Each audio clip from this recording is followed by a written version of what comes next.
রমজান মাসে দোয়া কবুল হওয়ার শ্রেষ্ঠ সময় হচ্ছে ইফতারির সময়।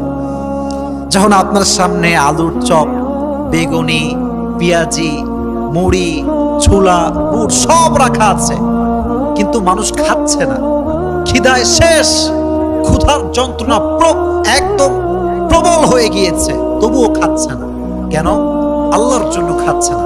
তখন আল্লাহ একটা সফট কর্নার তৈরি হয়, ভালোবাসা তৈরি হয়। আল্লাহ বলে, কিরে খায় না কেন? ফেরেশতা বলে, আল্লাহ তোমার জন্য খাচ্ছে না, তোমার জন্য উপোস আছে, না খেয়ে আছে। তো এটা হচ্ছে একটা মুখ্যম সময়। ইফতারির সামনে রেখে যে বান্দা দোয়া করতে পারে, তার দোয়া আরশে আজিমে গিয়ে নক করে, সুবহানাল্লাহ পড়ে। এই জন্য কলিজার ভাইয়েরা, ইফতারির সামনে রেখে মোবাইল ফোন নয়, ফেসবুক নয়, হোয়াটসঅ্যাপ নয়, মেসেঞ্জার নয়, জাস্ট মনে মনে জিকির করবেন।